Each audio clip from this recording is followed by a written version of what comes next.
Being brought to you by Zetagrid, Australia's award-winning provider of on-demand IT infrastructure for businesses that want reliability, speed and flexibility.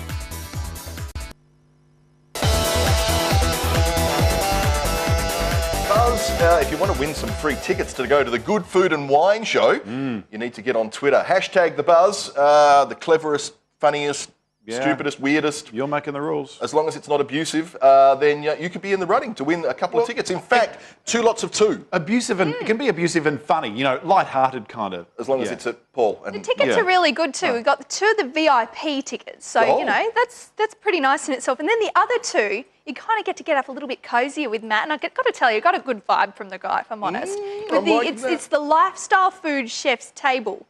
Really? The guy. So you get to hang out and see him about as close as I was. That would be a waste for me because I'd be going, oh, that's okay. You're not a big food fan? Well, you know how people can go through all this wide, it's perfectly timed, it's 2003 from Margaret River. Gone on the shady side of the hill. And who knows? Is it nice? Yes. Give me a cask wine any day, far more convenient, lasts longer. That's right. Is it fizzy? That's the only question I have. Exactly right. Any tweets coming through? Pop in it. Claire Barton says, Sharknado, I would rather waste my time watching elder twerking. There you go. Carmel Levine, Olympic twerking, yes. I think it's a great idea. Ice Cream Guy says, who wants to team up to win some ticks? Obviously some planning going on there. Nice. We also have Richard Bart who says, sharks and taddies, bro. Taddies? Sharknadoes, yeah, I don't know. Is what, tadpoles or tattoos? I don't know. Oh. And why isn't Matt Stone cooking pizza for the buzz? Oh, says what a great idea. What a missed opportunity. And Peter Panabianco says, if Telstra's service to the US is as good as their customer is to their service, they'll get no information anyway. Ba-dum-bum. Brilliant tweets. All right, back to Candace now. Candace, you have an app for us this week called School A to Z. Yeah, kind of inspired by the fact that you guys just won't stop breeding. What's it, 4 kids apiece now? Something ridiculous. Got 8 kids between us. 8 kids plus us between two. That's you. 10 people. Well, it's, you know, Baron Barnes over here will just help you out with School A to Z. Candace, we could help you out with that. We've got proven credentials. Well, I can't anymore. No, We're getting quick for Jason. That's right. Jeez, that's gone to this whole other level. Anyway, I'm going to help you help your kids with their homework, okay? So this... God. It's a serious app, okay? It's developed by the New South Wales Department of Education and Community. So the Education Department's kind of stepped up and want parents to kind of take over the job where teachers are. No, I'm kidding. It's all about making sure that parents are aware of what their kids are learning so that when they do get questions, they don't have to look stupid, which is really quite great. But it's also quite a decent little, you know, if you're a quiz night fiend, then some interesting little bits and pieces in there. If you click on the assignments page, you kind of see different write-ups about all the different topics that are in the high school curriculum when they actually load. So I'm just going to tell you about them instead. Aboriginal Australia, that's something we would expect that people would be studying in high school, but it goes down to things that are a little bit more obscure, like cubism and Emily Dickinson, farming practices. French farming practices, that'd be an interesting topic. Gold. The human body is kind of relevant, but Julius Caesar, he hasn't been relevant for a wee while, but people are going to know about it anyway. Obesity, natural disasters, now that's what I'm talking about. Percussion music. Right, so it is quite, you know, some interesting little tidbits of information there and really shows the variety of things that kids are learning at school. Looking at technology, looking at English, looking at, you know, spelling. There's a little spelling challenge app in there and a times tables challenge in there, so it's all quite good. I'm going to give this one a buzz factor of, wait for it, 7.5 out of 10 because I don't think it's just relevant for kids. I really do quite like it. It's one and it's free. Free. A to Z. Free we like. If only people had tried to improve their minds before going ahead and writing stupid captions on the news like this. Have new information now also on the plane crash. KTVU has just learned the names of the 4 pilots who were on board the flight. They are Captain Sum Ting Wong, Wee Tu Lo, Ho Lee Fook, and Bang Ding Ao. The NTSB has confirmed these are the names of the pilots on board Flight 214 when it crashed. We are working to determine exactly what roles each of them played during the landing on Saturday. Of course, those names were actually phoned through by some young guy. What did Sum Ting Wong do? They claim, the television station claims they rang up the American authority in charge of this. Ridiculous. They say the intern was manning the phones. He didn't really know. Somebody else gave them the names. He just said, yes, it's them. I get the feeling that what's happened is they've known this 4 to fill in. They've put something funny in there just as a placeholder, and the right information's never come through. But apparently the funniest thing about it is... they rang up to verify it. How did the newsreader not pick up on it? Well, the newsreader probably said... Uh-oh, too late. Yeah, Ron Burgundy. And they He'll said read no, whatever is on the auto cue. Yeah. Anyway. Ridiculous. Nice. Can't believe it. Zimmerman, does the name ring a bell? Isn't that Bob Dylan's real name? Well, yes. Nice. But he's good at that, isn't he? Yeah. A nod. Radio DJ. Yes. Anyway, so Zimmerman, this Hispanic, perhaps half Hispanic guy in the United States, yes, shot a young black dude wearing a hoodie and appears to have gotten away with it. Zimmerman is a security guy, but he's like the neighbourhood security guy. But in America, America, it's a gated community, I think. In America, the neighbourhood security guys carry guns. Right. Young, what was his name? Trayvon. Was a 14-year-old kid? Was he 14 He was or 17? young. He was really young either way. He was Very still young. a kid. And he's hanging out. He's got a hoodie on. Apparently, Zimmerman says he's beating me about the head. The other claim is that he wasn't. He's decided to shoot him anyway, whether it's for his own protection or he just likes shooting people, I guess, is the argument. What we have seen as a result of this is Rodney King style, maybe not the rioting that we had, because the LAPD have brought out the plastic bullets a lot quicker than they did back then. But we've seen rioting and mass demonstration in the United States about this. We've seen where it's gone through the states. Lots of pictures this week on social media from large groups, both black and white and all points in between, converging at various spots. Interestingly enough as well, there's a British MP by the name of Louise Mensch, and she was having a go at people on Twitter who were claiming that, he's obviously guilty, and she's saying, well, the jury's heard all this stuff, you haven't heard any of it, how can you say he's guilty? And then about half an hour later I noticed that she was tweeting in the opposite direction.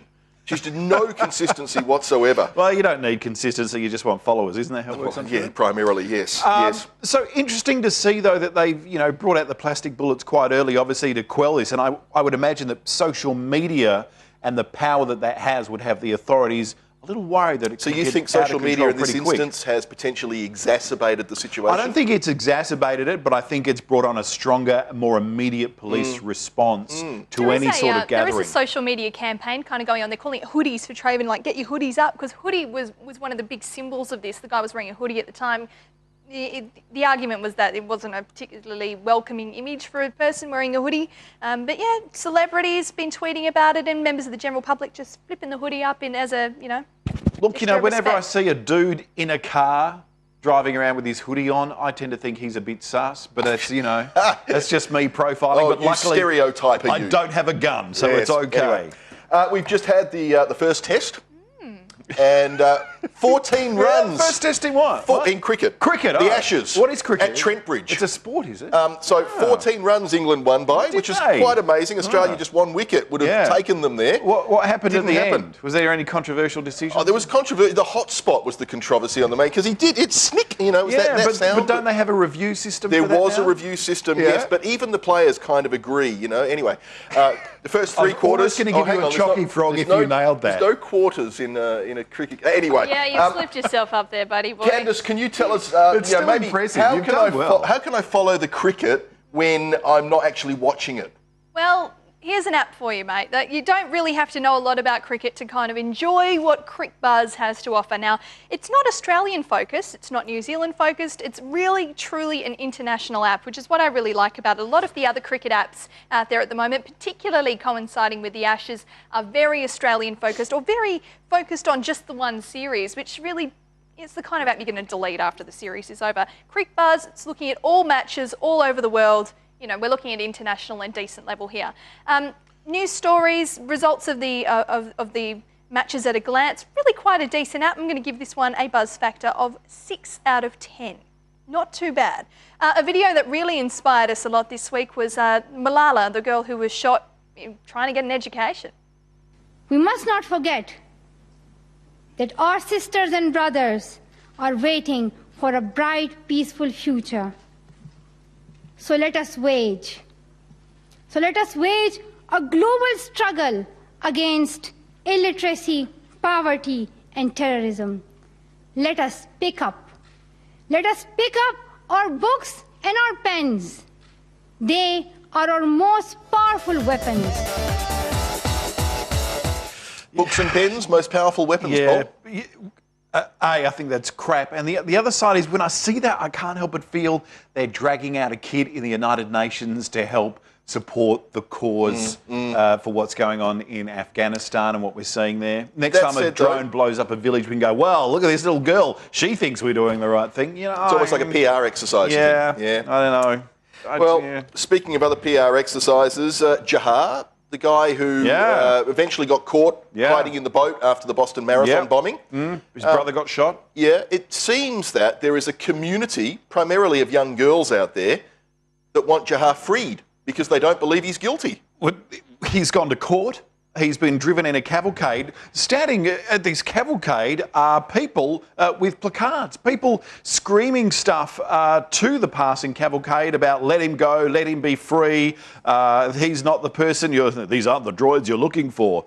And all that kind of stuff on Twitter as well. A lot of stuff happening. I mean, do they genuinely believe that this guy is innocent? Look, I don't know this story enough and haven't looked into it enough, but what I tend to know is that wasn't there some kind of conclusive footage? Well, yes, there is, but I'm just wondering, in this instance, are the girls just saying that he's not guilty because he's cute? Yeah, I don't know. I mean, I guess it's unfortunate if you're not guilty and the only people that believe you are cute girls, because people are going to think that anyway. Because I'm ugly, guys think this too. It'll make it a damn sight easier for me. But yeah, interesting that he has such a passionate following. We certainly didn't see that, with the Oklahoma, the Unabomber getting that kind of thing. So even though I'm a big fan of beards, no. Maybe once again, what we're seeing is the impression of the digital, of social media, and building up these little groups and little pockets of support. Now, if you wanted to open a wine bottle but you didn't actually have a corkscrew to do it, what options have you got, Paul? A hand grenade. Well, that's one. Yeah. Let's have a look at these options instead. Your willy. Freedom Flare.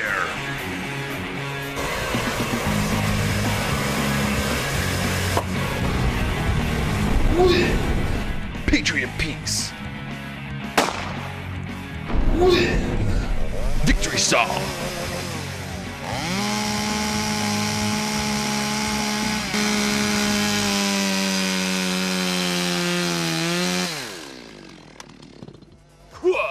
Epic win. Epic win. Robert Palmer's tweeted us. Really? He was dead. Not the Robert Palmer. If you like Sharknado, you'll love Piranaconda. Really? Piranaconda. I like that one. Yeah, that's one of those in my pants. Time for Candace to tell us who we should be following on Twitter. Indeed, got 3 quick ones for you today. The first is at yes_I_want. Now, it's awesome gadgets, crazy inventions, and some of the best food pictures you're ever going to see. Very, very quick, flick through, find out what you really like, and it's really fantastic. You'll love it. And the next one is at Good Food Wine, and that's related to our previous guest, Matt Stone. It's on this weekend, of course. You can see the website as well. It's goodfoodshow.com.au, and there's also an app that you can find. So search for the Good Food and Wine Show Perth on the App Store. And of course, we've got those tickets, so don't forget to tweet us. The last one I have for you is at Evil Darth Vader, and it's kind of in the vein of Death Star PR, a decent parody account, of course, with a little bit of Star Wars goodness. Back to you guys. Thank you very much, Candace. I noticed Darth Vader there with his he loves a long walk along the beach. Look, guys, we're almost completely out of time, so I'm going to tell you who's won those tickets tonight. At The Vic, congratulations, and also at Josh Cable. Well done, guys. Big round of applause. Woohoo! Yes, tickets to go to the Good Food and Wine Show, and I'll be going there as well. Really? Yeah, I will. Tickets? No, I haven't got tickets yet. But I'm just going to go anyway. I'm just going to say, don't you know who I am? Yeah, you can force your way in. Just straight in like that, absolutely. Look, thanks, everybody. Don't forget you can continue the conversation on Twitter, #TheBuzz, and we'll even read those best tweets out during We will. Well, if we eventually see them. One day we'll get to the second bit where we do the tweets. So thanks very much, guys. Thank you to the crew. Oh, snowing. That's just beautiful. And we'll catch you next time. Hooroo!